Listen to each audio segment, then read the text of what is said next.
బాత్రూమ్కి వెళ్ళాల్సి వస్తుందేమో భయం వేస్తుందిరా. ఏనన్నా పేపర్ తో తుడుచుకొని మంట వచ్చేస్తుంది ఒరే నాన్న, నీకు మంటే వస్తుంది, నాకు మీ బాబాయ్కి బ్లడ్ వచ్చేస్తుందిరా. ఏమే ఈసారి పిల్లడు టాయిలెట్ కి వెళ్ళేటప్పుడు 1 లీటర్ పాల ప్యాకెట్ ఇచ్చి పంపించు, స్మూత్ గా ఉంటుంది. పో నాన్న పో. ఒరే ఆ పాలు తాగావు, కడుక్కో. అన్న మనకు కూడా కొంచెం పాలు మిగల్చమని చెప్పాను. ఏమే రేపటి నుంచి 10 పాల ప్యాకెట్లు ఎక్కువ చెప్పు, నీతో కలిపి 4 కదా.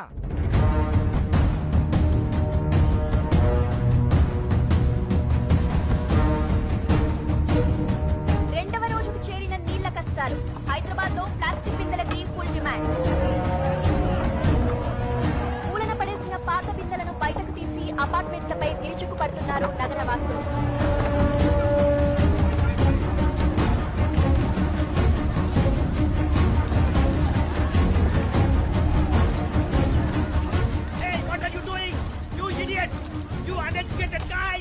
Hey, we may be poor, but educated. Mind your tongue. మూడవ రోజు కూడా సిటీలో ఇదే పరిస్థితి. నీటి కోసం లూటీలు, దోపిడీ. 20 రూపాయల వాటర్ బాటిల్ ని బ్లాక్ లో 200 రూపాయలకు అమ్ముతున్నారు. ఈ సిచ్యువేషన్ మీద సిటీ జనాల స్పందన విందాం. ఆ పల్లెటూరు వాళ్ళ ప్రాబ్లమ్స్ కి మాకు సంబంధం ఏంటండి? మమ్మల్ని ఎందుకు హెరాస్ చేస్తున్నారు? అన్యాయం జరిగితే దానికి ఒక ప్రొసీజర్ ఉంటుందండి. ఇలా పల్లెటూరు వదిలేసి మా పైపులో కూర్చుంటేలా? ఇవన్నీ సిటీ ఒపీనియన్స్ అయితే తెలుగు రాష్ట్రాల్లోని పల్లెటూళ్ళు ఏమంటున్నాయో విందాం. బిందెలు పట్టుకుని 10 మైళ్ళు పోయి నీళ్లు తెచ్చుకుంటున్నాం. ఆ కష్టం ఏదో మీకు తెలియాలే. వ్యవసాయానికి నీళ్ళు లేక కదయ్యా ఉన్న ఊరుదులు పెట్టి ఈ సిటీకి వచ్చి ఇష్టం లేకపోయిన ఆటో నడుపుకుంటుంది.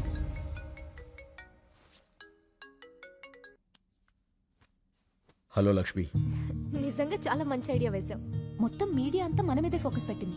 నువ్వు ఇంకా మాట్లాడకుండానే ఇంతలా ఉందంటే అసలు నువ్వు రేపు మాట్లాడితే ఇంకెలా ఉంటుందో. Thank you. మీరంతా నన్ను నమ్మి నాతో ఉన్నందుకు మీ అందరికీ థ్యాంక్స్.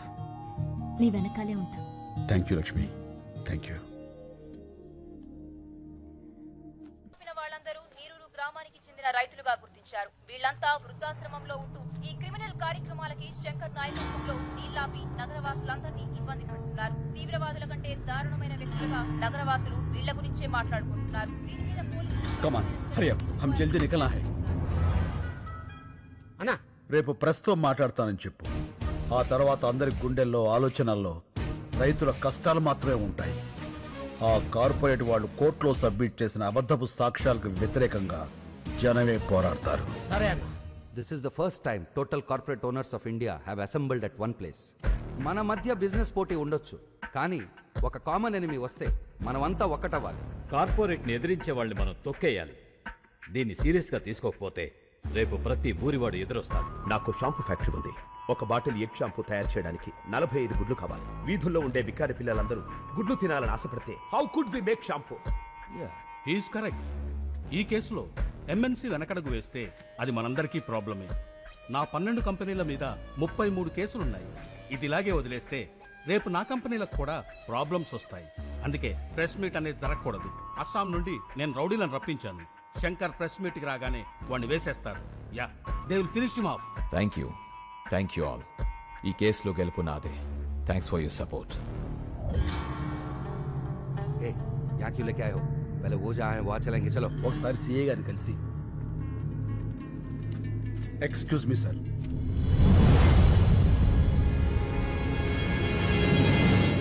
సార్ మీతో కొంచెం మాట్లాడాలి. కూర్చో.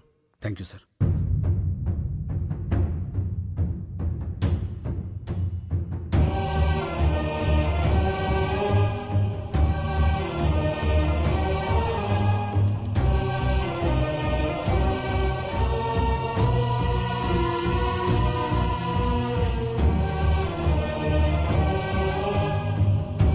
కలకత్తా జైలు నుంచి తప్పించుకున్న ఫ్రాడ్ ఇదంతా చేసింది.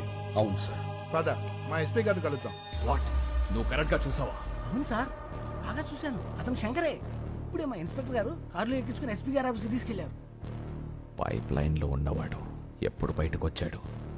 వాడెందుకు ఈ టైంలో ఇన్స్పెక్టర్తో వెళ్తున్నాడు? ఏదో పెద్ద ప్లాన్ వేశాడు.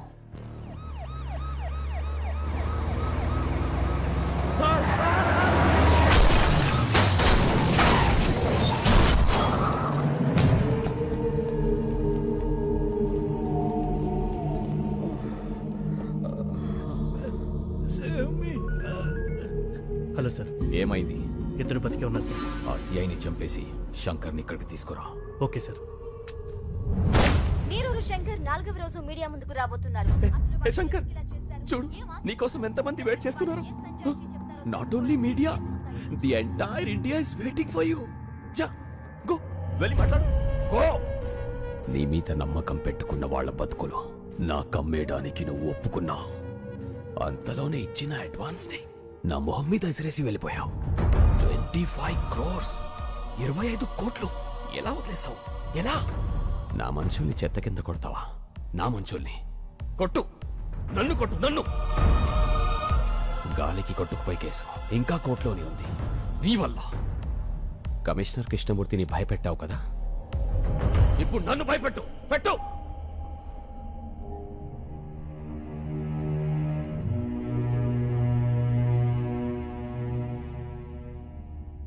వాళ్ళు మాట్లాడతారా? వాళ్ళు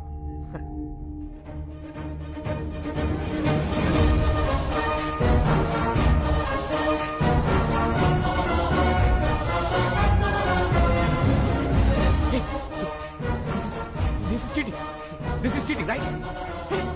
Is this right? అవును సార్, లైవ్. నమస్కారం. వచ్చినందుకు మీ అందరికీ థ్యాంక్స్. అడగండి. ఏంటండి అడిగేది? అసలేంటి న్యూసెన్స్? మీ వాళ్ళ సిటీ అని సఫర్ అవుతుందో తెలుసా? Bloody village brutes. ఏమన్నారు? విలేజ్? ఓసారి ఇటు వస్తారా?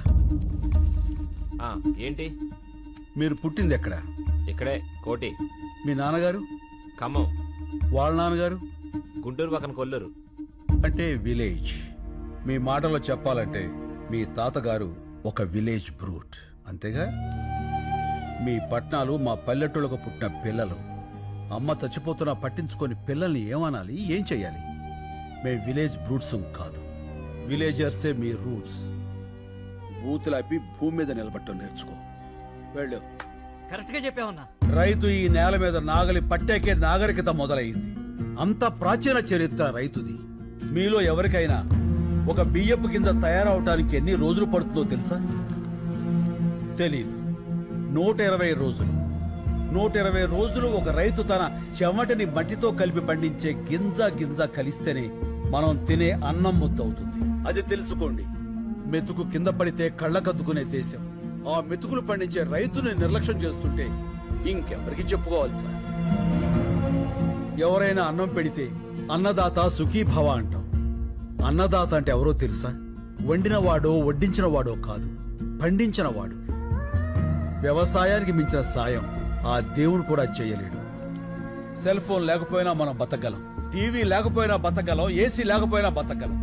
కానీ అవి తయారు చేసేవాడు కోటీశ్వరుడు. కానీ అన్నం లేకుండా మనం బతకలేము. అది పండించే రైతు మాత్రం ఎప్పటికీ పేదవాడే పేదవాడే పేదవాడే. అంటే పరిశ్రమలు రావడం తప్పంటారా? పరిశ్రమలు రావడం తప్పు కాదు, రావాలి. కానీ అవి పంట భూముల్ని నాశనం చేసి కాదు.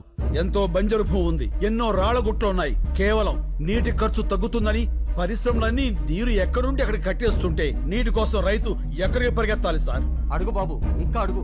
మన దేశంలో గత 10 ఏళ్లగా 1,71,105 మంది రైతులు ఆత్మహత్య చేసుకున్నారు. అందులో 25,400 మంది మన తెలుగు రైతులే ఉన్నారు. అర్ధగంటకో రైతు అర్ధాంతరంగా చచ్చిపోతున్నాడంటే మీరు నమ్మగలరా? కానీ ఇది పచ్చి నిజం. చావు కూడా చులకనైతే ఆ దేశం బాగుపడదు సార్. దాదాపు 10 లక్షల మంది రైతులు పండించడం మానేసి మీ సిటీల్లో కూలీలుగా బతుకుతున్నారు. దేశానికి వెన్నుముక లాంటి రైతు మీ అపార్ట్మెంట్స్ కి వాచ్మెన్ అవుతున్నాడు. పరబ్రహ్మ స్వరూపాన్ని పండించే రైతు గుడి మెట్ల మీద విచ్చగాడవుతున్నాడు. పట్టించుకోరా? రైతులకు రుణమాఫీ చేస్తున్నారుగా. ఎక్కడ సార్? ఎంత సార్? వాగ్దానాలో కాదు, వాస్తవాల్లోకి రండి. కొన్ని వేల కోట్లు అప్పు చేసి చేతులెత్తేసిన ఓ కార్పొరేట్ యజమాని విదేశాల్లో స్కాచ్ తాగుతుంటే 5-10 వేలు అప్పు చేసినటువంటి ఓ రైతు పొలం గట్ల మీద పురుగుల మందు తాగుతున్నాడు. ఇది నిజం కాదా? పట్టించుకోరా? వచ్చి చూడండి సార్. కార్పొరేట్ ఇనుప చట్టాల కింద పడి పచ్చడి పొలాలు చచ్చిపోతున్నాయి. మళ్లు తడపాల్సిన నదులు ఫ్యాక్టరీ గొట్టాల్లో పడి మురికి నీళ్లు అవుతున్నాయి. ఆ మల్టీనేషనల్ కంపెనీల యంత్రాలు పచ్చి బాలింతరాలైన మట్టిని తొక్కుకుంటూ పోతున్నాయి. పట్టించుకోరా సార్? కానీ వాళ్ళు పెట్టే పరిశ్రమల వల్ల ఎంతో మందికి ఉద్యోగాలు వస్తున్నాయి కదా. ఏం పరిశ్రమలు సార్? పోషకాహారాన్ని మొత్తాన్ని ప్రొడక్ట్స్ గా మార్చేసే పరిశ్రమలా? గుడ్లతో షాంపూలు, క్యారెట్ తో క్రీములు, సోయాతో సోపులు. 2 రూపాయల గుడ్డుని 10 రూపాయలకి, 10 రూపాయల క్యారెట్ 100 రూపాయలకి కొంటున్నారు ఆ కార్పొరేట్ వాళ్ళు. ఆ రేట్ ఇచ్చి పేదవాడు కొనగలడా? పోనీ ఆ డబ్బు రైతులకు వెళ్తుందా అంటే అది లేదు. దళారీలకు వెళ్తుంది. ధనవంతులైన దళారీలు ఇంకా ధనవంతులు అవుతున్నారు. పేదవాడైన రైతు మరింత పేదవాడు అవుతున్నాడు. పోషకాహారం దొరక్క పేద పిల్లలు, పేద వృద్ధులు జబ్బులతో విలవెల్లాడుతున్నారు సార్. ఏ ఉద్యోగమైనా సరే మనం బతకడానికి పనికి రావాలి, కానీ మన బతుకుని పాడు చేసే ఆ ఫ్యాక్టరీకి మనం పనికొస్తున్నాం. వ్యవసాయం కూడా పరిశ్రమే, రైతు శ్రమే, అది గుర్తించండి.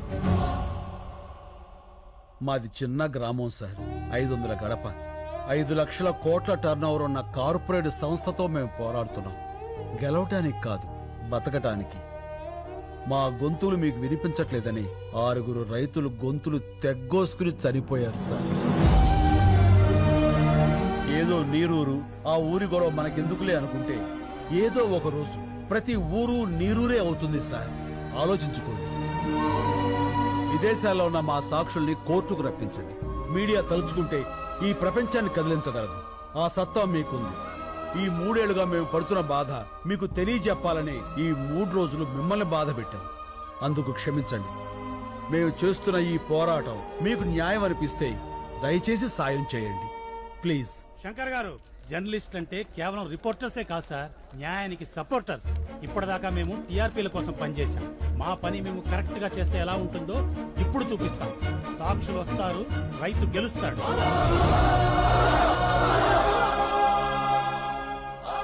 Thank you. రైతులకు మీడియా సపోర్ట్. నీరూరికి న్యాయం జరిగే వరకు పోరాటం. సాక్షుల్ని ఇండియాకు రప్పించాలని ప్రభుత్వానికి డిమాండ్. మీడియా వీళ్ళకి సపోర్ట్ చేసిందంటే మనం ఓడిపోతాం సార్.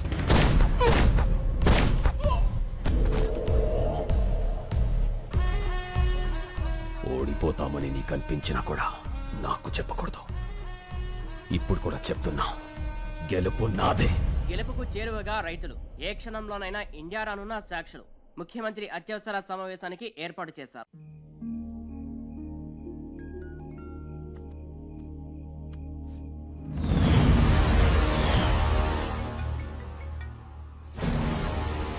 హలో. ఏ కత్తిసీను, ఫోటో ఎలా ఉంది? అతను మాత్రం ఏం చేయకు. సరే, ఏం చేయను. నేను చెప్పింది నువ్వు చెయ్యి. చేస్తాను. హలో, ఒక్క నిమిషం ఉండమ్మా. ఎవరు? మీ మదరాలు మాడదంట. హలో బేబీమ్మా, టీవీ చూసావా? అవునమ్మా, మీ తాతయ్య తీవ్రవాది. హలో హలో, ఎవరు? మా మనవరాలు కట్ అయింది. మనల్ని టీవీలో తీవ్రవాదులని చూపించారట. హలో రే, మళ్ళీ 150 సీన్ అన్న ఫార్మర్ ఎప్పుడు రా? టీవీలో స్పీచ్ మైండ్ బ్లోయింగ్ అబ్బా. శంకర్ అంటున్నాడేంట్రా? పేరు మార్చుకున్నాడా? ఎన్ని కోట్లు స్కామ్ ఏంటి రే మల్లిగా? మొత్తానికి నువ్వు సీన్ అన్న కలిపి బాగానే నాగలేస్తున్నారా? రే కొంచెం మా అమ్మ కూడా పిలుస్తుండ్రా బాబు. హలో హలో, సీననా? సీననా? సీనెవరు? శంకర్. శంకర్ అన్న. ఫోన్ ఇదిగో.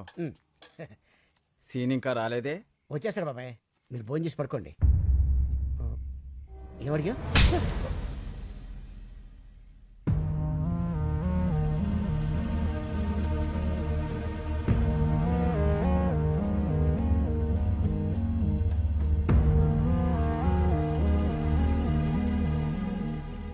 ఏంటి అంతా అదోలా ఉన్నారు? చాలా ఆలస్యమైంది కదా, ఎదురు చూస్తున్నాం. ఏంటవి? ఇవి మన కేసు తాలూకా పేపర్లు.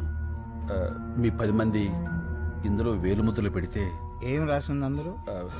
కేసు వెనక్కి తీసుకుని మన చేలనే అగర్వాల్కి అమ్మేస్తున్నట్లుగా. అంటే నా మీద నమ్మకం ఉందిగా. నమ్మకం అంటే ఏంటో తెలుసా నీకు?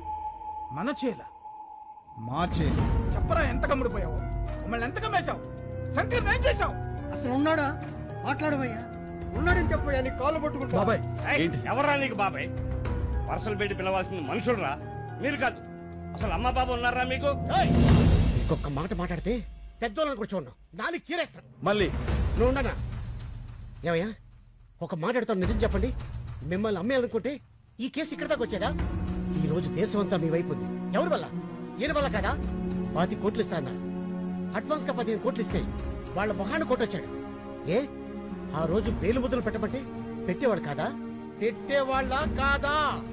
మా అన్న కూడా మీలాగే రైతు బిడ్డ. మా నాన్నగారు వ్యవసాయం చేయలేక చనిపోతే పొత్తిళ్ళలో బిడ్డను పెట్టుకొని వాళ్ళ అమ్మగారు సిటీకి వచ్చారు. ఓ కన్స్ట్రక్షన్ లో కూలి పని చేస్తూ ప్రాణాలతో పాటు బిడ్డను కూడా వదిలేసింది. ఈయన చేసిన మొదటి దొంగతనం ఏంటో తెలుసా? అన్నం. అన్నం కోసం దొంగ అయ్యాడు.